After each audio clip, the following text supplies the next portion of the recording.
Hello भाइयों, सबको राम राम। जैसा कि हमने आपको कल बोला था, मार्केट ने बिल्कुल सिनेरियो वही रखा है। पहली कैंडल आपकी बेरिश बनी और उसके नीचे ही जाता रहा, और जब भी धागे पे आया एक रिटेस्ट लिया, फिर नीचे गया, फिर धागे पे आया, थोड़ा सा रिटेस्ट लेने की कोशिश करी पर संभाल नहीं पाया और चला गया। यानी कि टोटली मार्केट आज वन साइडेड थी थोड़ी बहुत। अब हम प्राइस की बात कर लेते हैं। जो प्राइस आपको बताए थे वही हुआ, और यही वाली कॉल और पुट में हमने दोनों में कमाया है।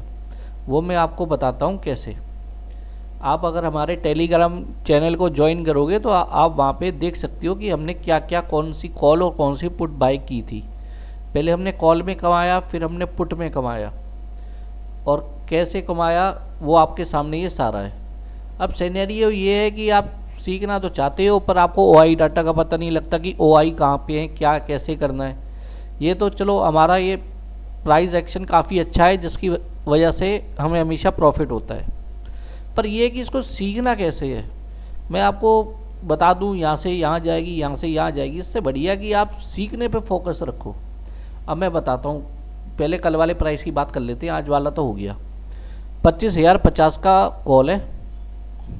अब इसका सिनेरियो क्या है। अगर ये 119 के नीचे जाता है, फिर हमें कहाँ देखना है ये आपको पता ही है। फिर हम इस वाली कॉल पे नज़र रखेंगे। अगर ये 119 के नीचे जाता है, या फिर हो सकता है कि कल मुझे लग रहा है कि गैप डाउन ओपनिंग हो सकती है, मुझे लग रहा है, बाकी कंफर्म नहीं है। अगर मेरे इस धागे के आसपास रहती है मार्केट 119 के आसपास, या इधर ही बिग बनाता है, 15-20 मिनट सस्टेन करता है, फिर मेरा पहला टारगेट 170 रहेगा, दूसरा टारगेट मेरा 118 रहेगा, तीसरा टारगेट मेरा 268 और चौथा 315। ठीक है, ये तो हो गई हमारी कॉल की बात। अब कर लेते हैं पुट की बात। अब पुट का सिनेरियो ये है कि देखो, इसका जो बेस प्राइस है वो है 60 रुपये पे, और इसका जो अभी करंट प्राइस चल रहा है वो 130 पे। पर अगर ये 109 के नीचे गया, फिर ये 60 तक आ सकता है।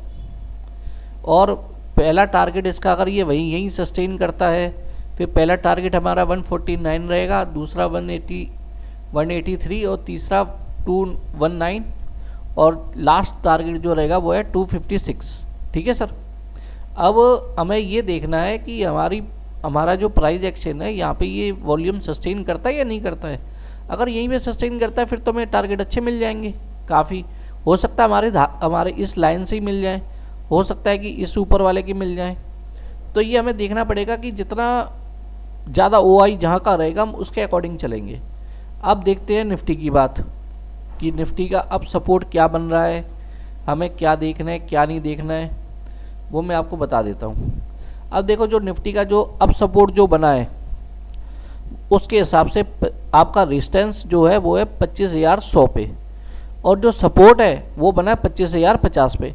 यानी कि अगर मार्केट गैप डाउन खुल जाए और आपका ओआई यही रहे, तो 101% श्योर तो नहीं हूँ, पर हाँ इतना कह सकता हूँ, अगर आपका डाटा आपके अकॉर्डिंग है, ओआई डाटा, तो अगर गैप डाउन भी खुलती है मार्केट, तो यहाँ तक एक बार सस्टेन जरूर करेगी, यहाँ तक जरूर आएगी 25,050 तक।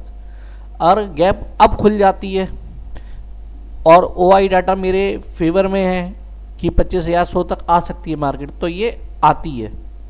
तो पहला सिनेरियो तो ये रहेगा। उसके बाद ओआई चेंज होंगे, वो बात की बात है, वो तो 9.25 पे 9.30 पे आप देख लो, जहाँ का सिनेरियो आपके लेवल पे दिखे उसके अकॉर्डिंग हम काम करेंगे। और मैंने अक्सर देखा है कि अगर हम ओआई डाटा देख के काम करते हैं ना, तो हमें प्रॉफिट अच्छा मिलता है। अब मैंने आपको जो टेलीग्राम पे दिखाया ये वाला, तो ये मैंने कैसे लिया, ये देखो, ये मैंने कैसे लिया वो मैं आपको बता देता हूँ। देखो, मार्केट का जो ओआई डाटा था उस समय 25,050 पे, तो वो काफ़ी अच्छा था नीचे की साइड, और पर ट्रेड हमारा चल रहा था पुट साइड में। तो हम जब भी मतलब ट्रेंड के अकॉर्डिंग चलेंगे ना, उसके भाई जहाँ पे जिस दिशा में मार्केट है, हम उसी दिशा में काम करेंगे ना। अगर हम दूसरी दिशा में काम करेंगे तो हम तो लॉस करे जाएंगे।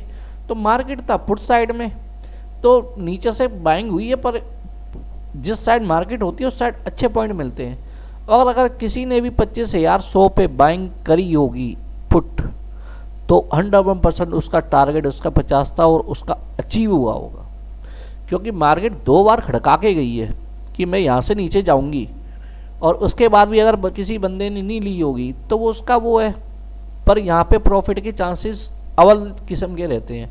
तो कभी भी आप मार्केट को काम करते हो ना, तो हमेशा सपोर्ट, रेजिस्टेंस, ओआई डाटा मैं हमेशा आपसे कहता हूँ कि आप अगर कोई भी चीज़ देखते हो ना, सेंसिबल में देख लो, एनएससी की वेबसाइट पे देख लो, कहीं भी देख लो, तो अगर आप उसके हिसाब से काम कर रहे हो कि कहाँ पे किसने क्या सेलिंग करी है, किसी ने क्या बाइंग करी है, सबसे ज़्यादा बाइंग और सेलिंग कहाँ हुई है, तो आपको बहुत बढ़िया रिजल्ट मिलेंगे और अपनी आप ये ट्रेडिंग की जर्नी को बहुत अच्छी तरह से बना सकते हो।